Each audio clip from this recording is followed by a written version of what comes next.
Hi, everybody, and welcome back to the Athlete Climate Academy podcast. Today, I'm very excited to have here in this episode with all of us Matthias Huss, who is one of the persons that has been studying the most the glaciers, I would say. His studies date from long time.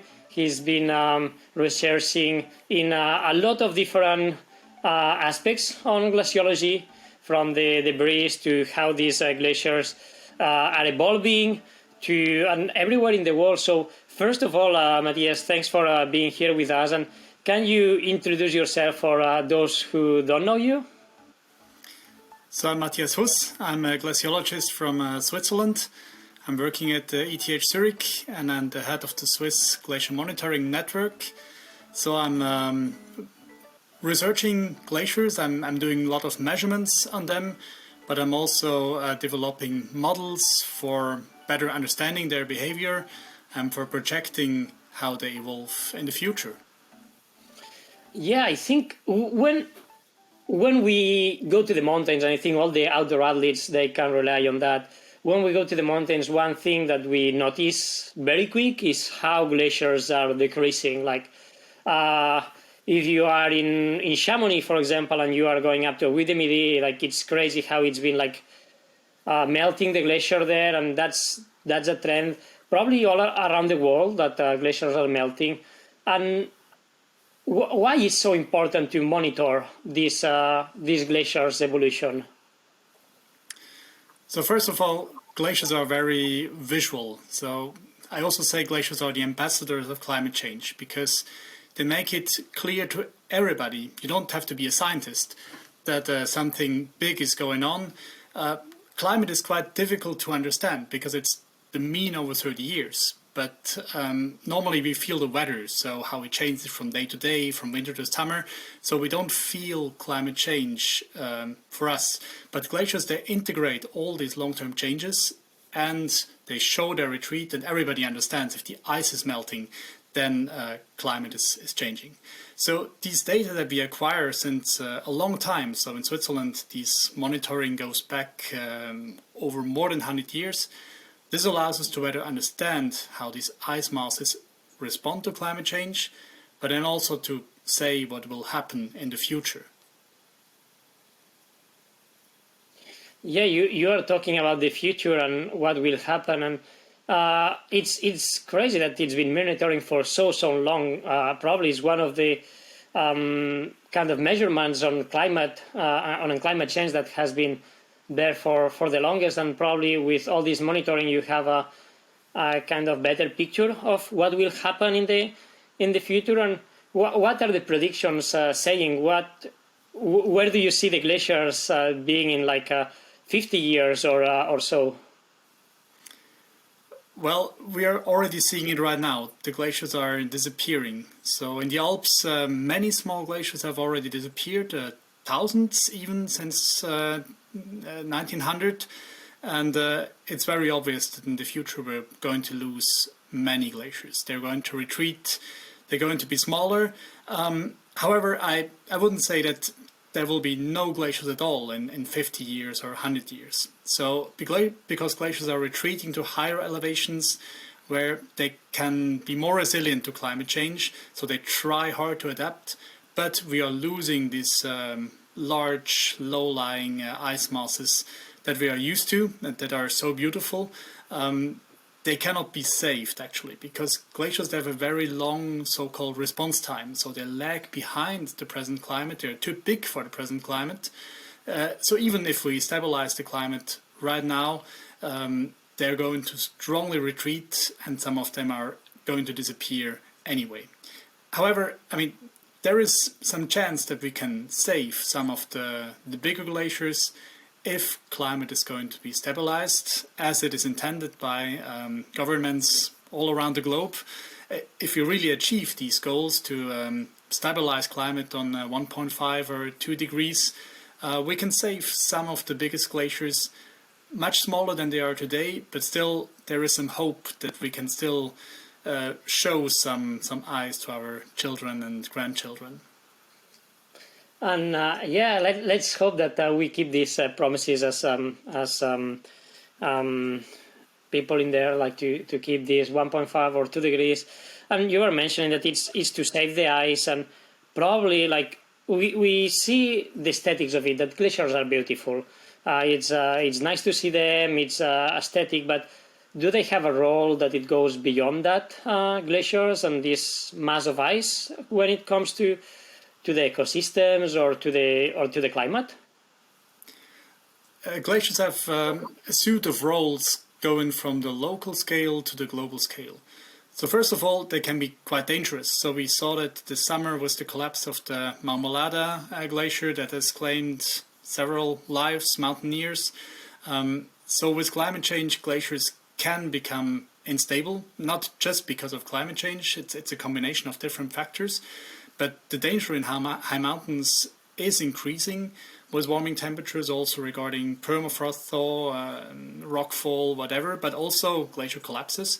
So this can be dangerous to mountaineers, but also to communities in the mountains. But then maybe one of the most important roles that glaciers have is the runoff regime, so the water that is coming from the glaciers. Glaciers are really important when it comes to provision of water during dry and hot summer seasons. This is the case in the Alps, but also in Central Asia and South America, also in Scandinavia, Norway, I would say. So glaciers provide the water when we need it, and if they are gone, quite clearly, we will have a lack in water in these dry and hot summer periods. So this is an effect that is regional, and then we also have the global scale effect that is certainly most important at the long term. It's the rise in sea levels. So if these glacier ice masses are melting, this water will go to the ocean eventually and raise the sea levels. Glaciers, the small mountain glaciers that we know, they are relatively important at the moment. Their importance will fade out in the long term, but then the ice sheets, so Greenland and Antarctica, will take over and will become very important. And projections say that sea level might rise by 1 to 1 meter by the end of the century, and even much more over the next 100 years. And this could really put the lives of billions of people living in coastal regions in danger and cause major changes in the earth. Yeah, so it's not only statics. It seems like the role of glaciers it's way beyond being beautiful. And you were mentioning at the beginning the collapse. We have been seeing this. I would say, especially the last 5 years, I would say how much more unstable mountains are. And I think for other people, like people that go climbing, alpinists, personally, I have seen that, especially in the Alps. Like I'm very afraid now to go climbing some roads in the Alps because I'm afraid that everything will collapse. It's not like rocks are loose, but it's like big mass of rocks that it's collapsing from the walls. Or we've been seeing also in Himalaya with a much more instability on big glaciers. Or here I'm currently in Norway. And we see a lot of landslides in lower locations, not from the ice, but probably from the permafrost that is melting. So it's can we expect that in the following years, like the mountain or land hazards will be increasing? And what, how we can prevent that? We just need to change when we go climbing on seasons. Is this changing, or we need to be more careful about because it's not things that you can prevent, like that permafrost is melting and at that day it will fail. It's not that today is warmer so it will fail, but it happens like in another calendar kind of. It's really difficult, and I fully agree that we are seeing these changes in high mountains. I mean, the mountains are simply changing a lot because the snow and the ice is being lost, the permafrost is thawing, everything is becoming more unstable. But a major problem is also that things are becoming more unpredictable. Glacier collapses happened already decades ago with no climate change or much less climate change. But then you knew kind of that this is a hanging glacier with seracs that might come down. But at the moment, there are really these situations, like we saw in Marmolada, where glaciers are collapsing that were never looked at as a dangerous glaciers, and this makes it problematic. So it's becoming unpredictable, and for mountaineers, it basically means that the routes you choose will change. So you will rather choose a route that has no contact with glaciers or ice, that has no contact with permafrost, that is rock climbing, where no such big changes are occurring. But the classic old routes, they might not become feasible anymore.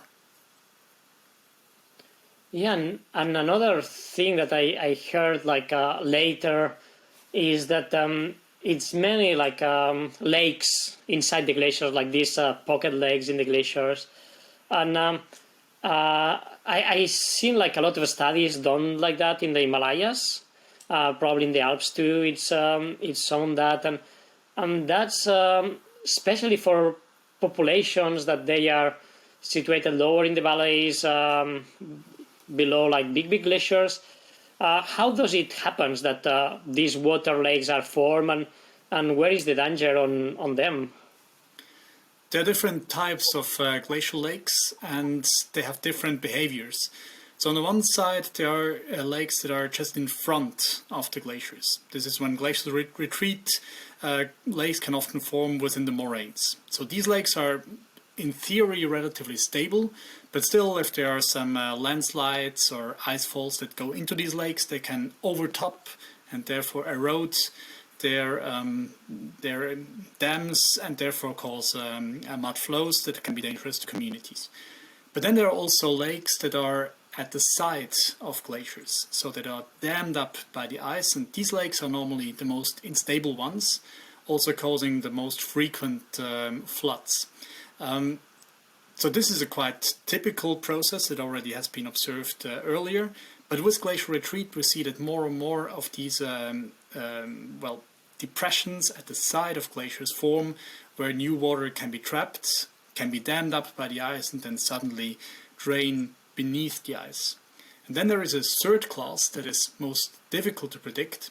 These are the subglacial lakes, so a water that is trapped somehow underneath the ice, and this is water that is not visible at all. So we don't know if there is a lake, if there is danger, and this water can then suddenly drain. We call it water pockets, and this is most dangerous probably because there is no way to predict such a flood, and this can be problematic to communities in the mountains, but also again to hikers and mountaineers. Yeah, and it seems like it's a lot of hazards and different things that can happen relating to the glaciers and permafrost. And you were mentioning that one big part of your studies it's about the monitoring of all these glaciers. And how do you do it? What is do you go to the glaciers physically and put some equipment there to measure, or do you do research on satellite pictures, and how? Because it seems easy to see the glaciers because in a photo you can see how much it is, but probably it's ice below the debris and the moraines and the rocks, so it is not all the ice that we see that is there, or we don't know how deep it is. And how do you study these glaciers?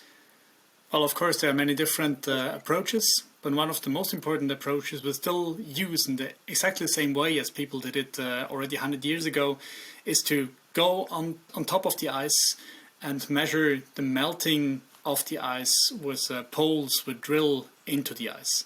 So this is really very, very traditional. You do a hole with a drill, you put in a pole and then you come back after 1 year to measure which thickness of the ice has been removed in this time in between. So normally we have two surveys, one in winter, in April, May, to measure the maximum of the snow depth, so kind of the food the glacier gets in winter, Then we come back in September to measure how much the glacier has lost. And this is the so-called mass balance that we determine. As I said, it's very traditional. We have very long series, and it allows us to immediately know how the glacier responded to the climate, the weather in a given year. But then we also combine these measurements, of course, with remote sensing data, so data from satellites, from aerial pictures, from drones, because these can provide the bigger scale. So we can't go to all glaciers in the Alps to do these measurements on site. We have a selection of about 20 glaciers that we visit regularly, twice a year. But then we use these satellite images to extend the knowledge to all glaciers, and then also to teach our models how to work with these data. Yeah, that's it seems a lot of work in going to the glaciers. For sure, it might take like a lot of effort to go there, do these measurements, and you were mentioning that the glaciers get food, and of course in the winter it's snowing, so the glacier is kind of protected. It's a big relation between the snowfall and the glacial retreat. I mean, like years like last year that in Europe it was very little snowfall. Does that affect or a faster retreat of the glaciers, the bad winters for snow? Snowfall in winter is really important, but it's still less important than the temperatures during summer. So the main factor is still the temperature during summer that is, strongly rising with climate change. And then winter snowfall, we don't see a long-term trend in winter snowfall everywhere on Earth, I would say. So we have big variations between individual years. For example, this year in the Alps was very dry. Last year was very wet in winter. So this winter precipitation, this snowfall can strongly change the response in an individual year, but it's not so strongly determining the long-term trend we see. So the accelerating retreat we see on glaciers worldwide, this can be mainly attributed to the rising temperatures, but then the response in an individual year, as this year or last year, for example, this is strongly modified by precipitation. Because the snowfall that is on top of the ice, this protects the ice from the melting.